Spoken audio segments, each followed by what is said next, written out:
Luis Fernando Muñoz, vicepresidente de la Asociación Médica de Antioquia, en cuanto a los derechos de los trabajadores, afirma que la asociación tampoco se encuentra conforme con lo que pasa hoy en el país. A ver, desde el punto de vista de la asociación médica hemos visto que cada día estamos peor en cuanto a los derechos laborales de los trabajadores. Por eso inclusive la asociación médica desde hace 2 años, inclusive desde antes, venimos planteando el pacto por el trabajo decente en las instituciones de salud, específicamente para los médicos y los trabajadores de la salud. El vicepresidente de la Asociación Médica de Antioquia afirma que en Colombia no se han venido aplicando los tratados internacionales, específicamente lo que plantea la OIT frente al trabajo decente. Además, agrega que cuando la Asociación Médica de Antioquia habla de un empleo digno, implica, entre otras cosas, que se remunere de una forma adecuada. Afirman que, por ejemplo, hace 10 años los médicos ganaban de 10 a 12 salarios mínimos y que hoy las EPS y algunas instituciones están pagando solo entre 3 y 4. Pero hay una situación que lo empeora, y es que si el médico está contratado por medio de una cooperativa de trabajo asociado, a duras penas estará ganando entre 1 y 2 salarios mínimos, lo cual es un ingreso demasiado precario para una labor como la medicina. Precisamente un médico se está ganando, óigase bien, 880.000 pesos en cooperativas de trabajo asociado. Por eso he venido sustentando que gana más, tiene mayor valor un corte de cabello o un manicure que una consulta médica. Hoy inclusive en cooperativas de trabajo asociado, hora médico está entre 8.000 a 9.000 pesos hora médica. Entonces es un trabajo indigno. ¿Qué viene planteando la asociación médica? Que se recupere la dignidad del trabajo, la dignidad del trabajador, y por consiguiente el día debe terminar a las 6 de la tarde, la jornada laboral, y de ahí en adelante recuperar las horas nocturnas, porque esto está afectando tanto a los trabajadores del sector formal de la economía como a los trabajadores de las empresas, de la industria de las confecciones, de la manufactura, como al sector salud como tal. Conseguir empleo hoy en día no es nada fácil, y aunque los expertos coinciden en relacionar el desempleo con el tema de capacitación, también podemos ver que hasta los profesionales tienen muchos problemas para conseguir uno, en el que además su remuneración sea consecuente con su profesión. Además de criticar las políticas laborales del actual gobierno nacional, las agremiaciones sindicales y gremiales afirman que en cuanto al tema de protección, los trabajadores tampoco han contado con el debido respaldo legal, ya que en casos como el del salario integral, los estamentos competentes no han hecho cumplir la ley como se debe, tema que perjudica a los trabajadores, quienes en muchas ocasiones ven cómo se les niega todo tipo de prestaciones, con la disculpa de que lo que se les paga es un salario integral. Nosotros frente al tema del salario integral hemos visto que las empresas, las grandes empresas y los empleadores en este país no cumplen con ellas. Y normalmente disfrazan lo del salario integral con las contrataciones por honorarios, honorarios profesionales. Y muchas veces no se cumple con lo que se está planteando en la ley. El aumento en el salario mínimo es otro asunto que año tras año es un tema de polémica en el país y que siempre deja descontento al sector que proporciona la mano de obra, los trabajadores. Si ustedes miran lo que se ha dado frente al alza o el ajuste salarial del salario mínimo legal vigente en los últimos 10 años, ni siquiera alcanza el poder adquisitivo de las personas en esa vigencia que yo estoy hablando.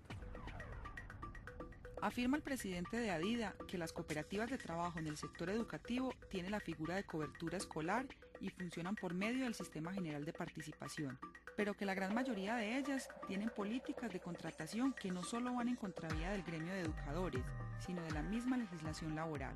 Maestros que deberían de estar regidos por el escalafón docente, les dicen, presenten la hoja de vida con el escalafón más bajito que tengan para poder obtener el trabajo acá, para no pagarles a ellos lo que deberían de pagarles por el escalafón que tienen.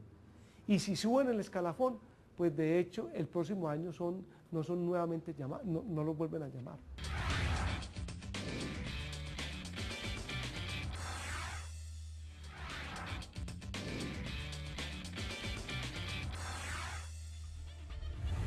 Al día de hoy podemos afirmar que a medida de que el empleo formal disminuye, el empleo informal gana terreno en nuestra ciudad.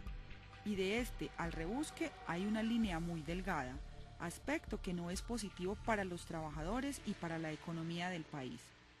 El que crece la informalidad y ese informal no tiene ningún derecho, o sea, no tiene posibilidad de protesta, de huelga, de negociación, no tiene un ingreso fijo, o sea, depende, un día vende un poco más, el otro día no vende. Adicional a esto hay que señalar que en la informalidad y el rebusque se encuentra mucha población joven, que en sus mejores épocas de productividad no le pueden aportar mucho al desarrollo del país desde los cargos en que les toca desempeñarse, y donde además reciben un salario muy precario. Es por eso que algunos afirman que en materia de derechos laborales el resultado no es positivo.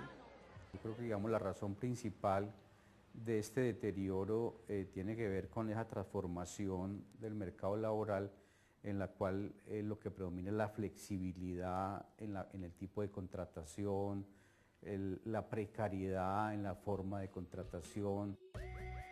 Y aunque la Constitución política establece una serie de derechos laborales, los trabajadores generalmente no se sienten protegidos por esta.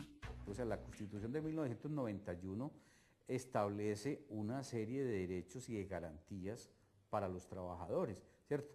Esa reforma es que fue muy paradójico que al tiempo que se aprobaba la Constitución, se aprobaba la Ley 50 de reforma laboral, y después de esa hubo otras reformas laborales que sistemáticamente fueron eliminando o fueron limitando algunos de los derechos que establecía la Constitución.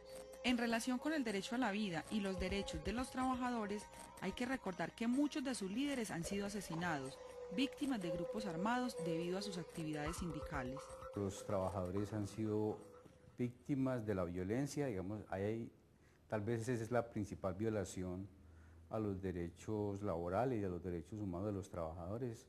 Es el número de asesinatos de dirigentes y de activistas y de trabajadores.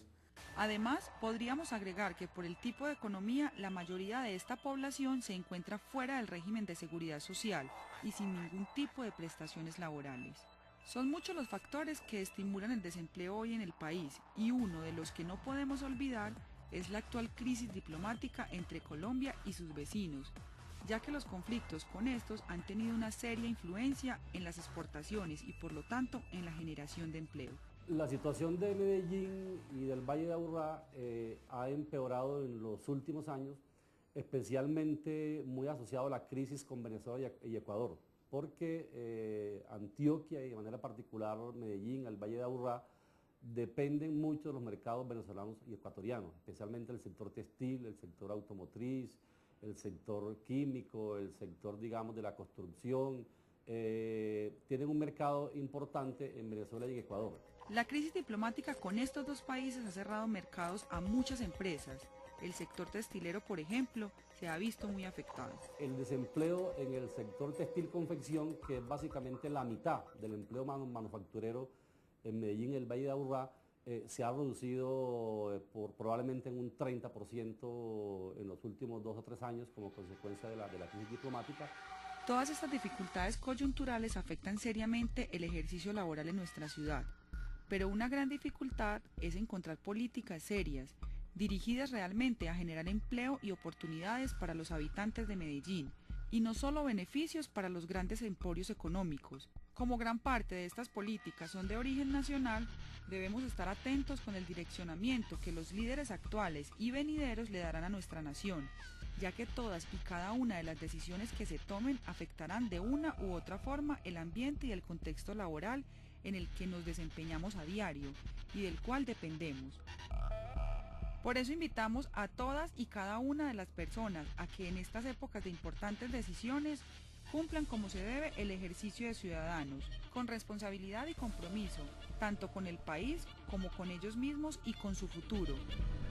Y recordemos que lo que construyamos hoy es lo que heredaremos a las generaciones futuras. Como pueden ver, es muy alto el porcentaje de la población que no puede encontrar un trabajo formal con todas las prestaciones o garantías que debería tener, y por eso se dedican a lo que comúnmente llamamos el rebusque. Pero tampoco las personas que tienen un trabajo formal se encuentran plenamente satisfechas con las garantías, los contratos o las prestaciones. ¿Será que a nuestro país le hace falta una revisión urgente de la economía laboral de la que tanto nos quejamos? Gracias por acompañarnos en La Personería TV. Hasta pronto.